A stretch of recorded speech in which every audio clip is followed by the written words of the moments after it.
బొత్స సత్యనారాయణ గారు శాసనమండలిలో ప్రతిపక్ష నేత, కేబినెట్ ర్యాంక్ హోదా. ఆయనకి బ్రహ్మాండమైన ఆఫర్ వచ్చింది.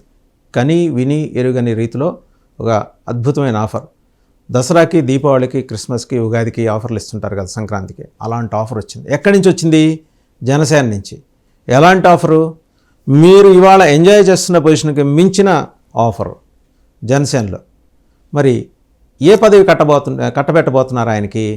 ఇప్పుడు ఆల్రెడీ జనరల్ సెక్రటరీయా, ఆయన చేయని ఉద్యోగం కాదు. ఆయన ఆల్రెడీ కాంగ్రెస్ పార్టీ రాష్ట్ర అధ్యక్షులుగా చేశారు. ఇంకేమిస్తారు? ఇప్పుడు జనసేనని జాతీయ పార్టీని చేసి ఆ జాతీయ పార్టీకి ఆంధ్రప్రదేశ్ రాష్ట్ర అధ్యక్షుడిగా మరి నియమించాలి.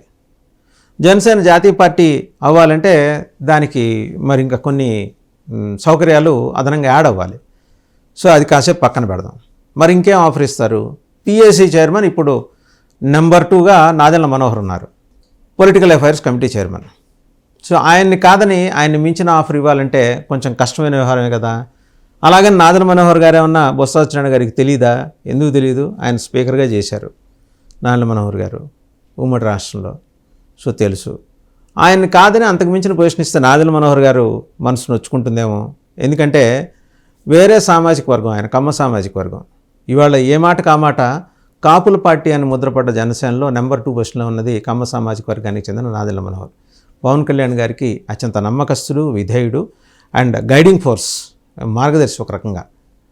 ఆయన్ని కాదని కాపు సామాజిక వర్గానికి చెందిన బొత్స సత్యనారాయణ గారిని తీసుకొచ్చి ఆయనకి మించిన పొజిషన్ ఏదన్నా ఒక సూపర్ పొజిషన్ ఒకటి క్రియేట్ చేసిస్తే అంటే ఏమి ఇవ్వాలి? జాతీయ ప్రధాన కార్యదర్శి, లేకపోతే జాతీయ సమన్వయకర్త అనేది ఇవ్వాలి. జాతీయ సమన్వయకర్త అనేది two small for Botsa Satyanarayana గారు. 30 ఏళ్ల పైబడి రాజకీయ జీవితం ఉన్న బొత్స సత్యనారాయణ గారు అండ్ యాక్సెప్టబిలిటీ ఉంది ఆయనకి. ఆయన ఏ పార్టీ వారైనా ఆయనతో వెళ్ళి సరదాగా ఆహ్లాదంగా వెళ్ళి మాట్లాడి రావచ్చు. ఎలాంటి ఈగోలు ఉండవు ఆయనకి, బొత్స సత్యనారాయణ గారికి.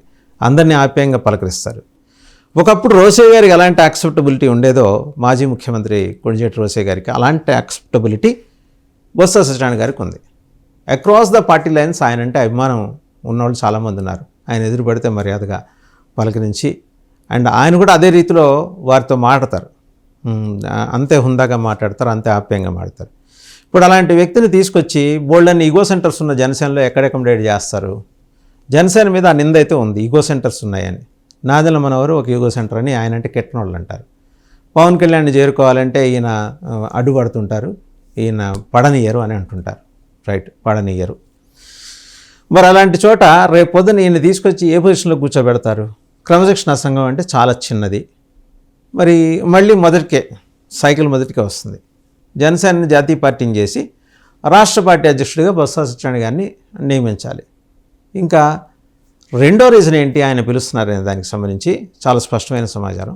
ఉత్తరాంధ్రలో దాదాపు 33 అసెంబ్లీ సెగ్మెంట్లలో బొత్స సత్యనారాయణ గారి ఇంపాక్ట్ చూపించగలరు, ప్రభావం చూపించగలరు.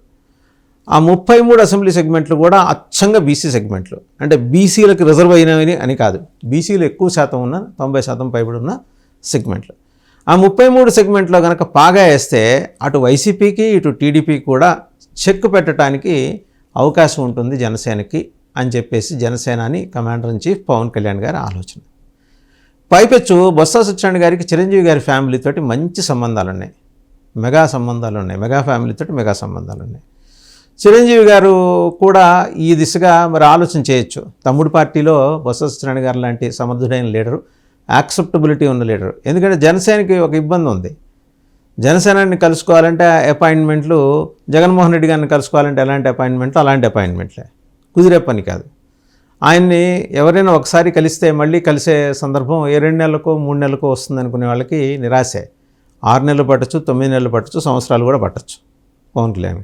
ఆయనకున్న షెడ్యూల్స్ అలాంటివి, ఆయనకి కాదనలేవు. ఎందుకంటే అటు ఆయన సినిమాలు చూసుకోవాలా, ఇటు మరి ఇన్ని మంత్రిత్వ శాఖలు ఉన్నాయి, ప్రతి ఒక్కళ్ళు వెళ్ళి కలిసేస్తామంటే కుదరదు. కానీ బొత్స సత్యనారాయణ గారు లాంటి లీడర్ ఉన్నప్పుడు ఆయనతోటి నిత్యం వెళ్ళి మాట్లాడటానికి ఒక వెసులుబాటు ఉండాలి. అలాంటి వెసులుబాటు ఒకవేళ బొత్స సత్యనారాయణ గారు అంగీకరించి జనసేనలోకి వస్తే అలాంటి వెసులుబాటు పవన్ కళ్యాణ్ గారు కల్పిస్తారా? ఎందుకంటే అక్కడ ఈగో సెంటర్స్ ఉన్నాయి కదా. ఇంతకుముందే అన్నట్టు నాదెళ్ల మనోహర్ గారి ఆధ్వర్యంలో పనిచేసే ఈగో సెంటర్లు ఇవి పడనీయవని. మరి ఇలా ఇబ్బందికరమైన వాతావరణం ఉంటే బొత్స గారు వస్తారా? రాకపోవచ్చు. ఇప్పటికే ఆయన ఎమ్మెల్యేగా ఓడిపోయినా సరే ఆయన్ని ఎమ్మెల్సీని చేసి శాసనమండలిలో ప్రతిపక్ష నాయకుడు హోదా కట్టబెట్టేందుకు కారణమైన జగన్మోహన్ రెడ్డిని వదిలి వెళ్ళటానికి బొత్స గారి మనసు అంతగా సుముఖంగా లేదనే మాట అంటున్నారు. బట్ దానికి మించిన ఆఫర్ ఏదో ఉండాలిగా. ఇప్పుడు శాసనమండలిలో ప్రతిపక్ష నాయకుడు, క్యాబినెట్ హోదా ఓకే కానిద్దాం, దానికి మించిన ఆఫర్ ఏమి ఇస్తారు? ఒకవేళ ఇచ్చినా నేరుగా కనెక్టివిటీ ఉండాలి కదా, మధ్యలో వయా మీడియా వ్యవస్థలు ఉండకూడదు కదా. ఇప్పుడు బొత్స గారు మాట్లాడితే నేరుగా పవన్ కళ్యాణ్ గారితోనే మాట్లాడాలి, మధ్యలో దానికి ఏదో ప్రోటోకాల్ ఉంది ఇట్లా మాట్లాడాలంటే అది కష్టం. ఒక పార్టీ రాష్ట్ర అధ్యక్షుడు, కేంద్రంలో ఎంపీగా చేశారు, వైఎస్ రాజశేఖర రెడ్డి గారు లాంటి సీనియర్ లీడర్కి సన్నిహితుడు, చంద్రబాబు గారు కూడా ఈయన ఎదురు పడితే ఆయన్ని ఎటువంటి మనసులో ఏం పెట్టుకోకుండా సరదాగా మాట్లాడగల ఈ అప్రోచబిలిటీ ఉన్న నాయకుడు. మరి ఇన్ని లక్షణాలున్న ఒక అందరికీ ఇష్టమైన వ్యక్తిని తీసుకొచ్చినప్పుడు ఎక్కడ కూర్చోబెట్టాలి, ఏం కుర్చీ వేయాలి? మరి పదవులను అయితే కొత్తగా క్రియేట్ చేయలేరు, ఎందుకంటే వాళ్ళకి జనసేనకు ఒక పొలిట్ బ్యూరో ఉంటుంది, మనని ఆవిర్భావ సభ జరిగింది, పైగా ఇప్పుడు నాగబాబు గారు కూడా వచ్చారు. మరి నాగబాబు గారుది ఒక ధోరణి, పవన్ కళ్యాణ్ గారిది ఒక ధోరణి, మరో పక్క నాదెళ్ల మనోహర్ గారిది ఒక ధోరణి.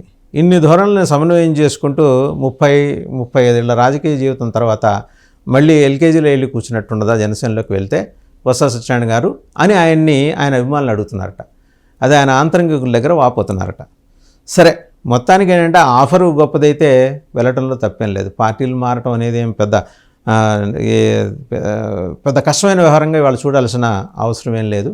ఆయన రాజకీయంగా ఉత్తరాంధ్రలో బొత్స సత్యనారాయణ గారి ఎంట్రీ తర్వాత రాజకీయంగా జనసేన బలపడుతుందని, జనసేనాని బాగా బలంగా విశ్వసిస్తే ఖచ్చితంగా ఆయనకి ఇది స్పేస్ క్రియేట్ చేస్తారు, అవసరమైతే అడిషనల్ స్పేస్ క్రియేట్ చేసి ఇస్తారు.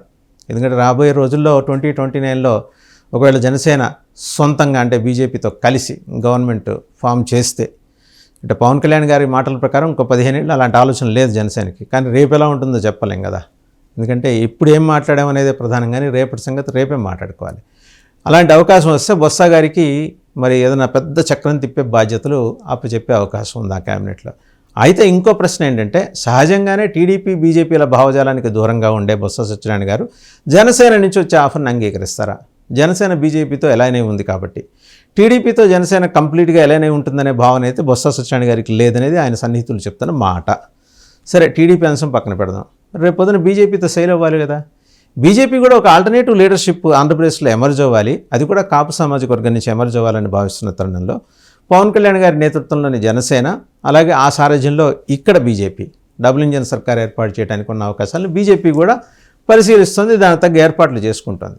సరే, పవన్ కళ్యాణ్ గారు వివిధ ప్లాట్ఫామ్స్ మించి వివిధ సందర్భాల్లో చేసిన ప్రకటనలు బీజేపీ సీరియస్గా పట్టించుకుంటోందా లేదా అనే విషయం పక్కన పెడితే, బీజేపీకి అయితే స్థిరమైన అభిప్రాయం ఉంది. 2029కి తెలంగాణలో ప్రభుత్వం ఏర్పాటు చేయటం, 2029కి అదే 2028కి తెలంగాణలో ప్రభుత్వం ఏర్పాటు చేయటం, 2029కి ఆంధ్రప్రదేశ్లో ప్రభుత్వం ఏర్పాటు చేయడానికి కావాల్సిన అన్ని బలాల్ని సమీకరించుకోవటం, ఇదైతే బీజేపీ చాలా బలంగా విశ్వసిస్తోంది. అందులో భాగంగా మరి బీజేపీ డైరెక్షన్లోనే బొత్స సత్యనారాయణ గారు జనసేనలోకి ఎంట్రీ ఇచ్చినా ఆశ్చర్యపోనక్కర్లేదు. ఇప్పటికే చాలామంది జగన్మోహన్ రెడ్డికి అత్యంత సన్నిహితులని భావించిన వాళ్ళు, బాలినేని శ్రీనివాసరెడ్డి గారు ఆల్రెడీ ఆయన మరి పోరాటమే చేస్తున్నారు జగన్మోహన్ రెడ్డి గారి మీద. ఆవిర్భావ వేదిక నుంచి జగన్మోహన్ రెడ్డి గారి మీద చేసిన వ్యాఖ్యలు మనం చూడొచ్చు. బొత్స గారు అలాంటి వ్యాఖ్యలు చేయరు, ఎందుకంటే బొత్స గారు సీజన్డ్ పాలిటీషియన్. బాలినేని శ్రీనివాసరెడ్డి కాదా అని ఎవరిని అడిగితే దానికి వేరే సమాధానం ఉంటుంది. ఆయన కూడా సీజన్డ్ పాలిటీషియనే, బట్ ఆయనకు ఎదురైన అనుభవాలు వేరు. బొత్స సత్యనారాయణ గారికి ఏంటంటే రాజశేఖర రెడ్డి గారి నుంచి ఒక గుర్తింపు ఉంది. అంటే రాజశేఖర రెడ్డి గారు కేవీపీని ఎంత మర్యాదగా ప్రేమగా ఆదరంగా చూసుకునేవారు, బొత్సని కూడా అలాగే చూసుకునేవారు. సో అటువంటి ప్రేమ ఆదరణే ఈరోజు బొత్స గారికి 35 ఏళ్ల రాజకీయ జీవితం తర్వాత ఆయనకు కావాల్సింది అదే. అది పవన్ కళ్యాణ్ గారి దగ్గర నుంచి వస్తుందా? ఒకవేళ వచ్చే క్రమంలో దానికి ఎవరన్నా అడ్డుకత్తెర వేస్తారా, అడ్డుకట్ట వేస్తారా అనే ప్రశ్నలు అయితే ఇవాళ మరి అటు జనసేనలోనూ ఇటు బొత్స అభిమానుల్లోనూ ఉన్నాయి. దీని మీద క్లారిటీ ఎప్పుడు వస్తుందంటే ఒక 2-3 నెలలు ఆగాలి.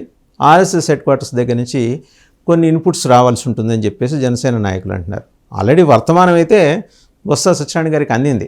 జనసేనని wants to place Botsa Satyanarayana garu in A high position, అంటే ఒక డిఫరెంట్ పొజిషన్లో.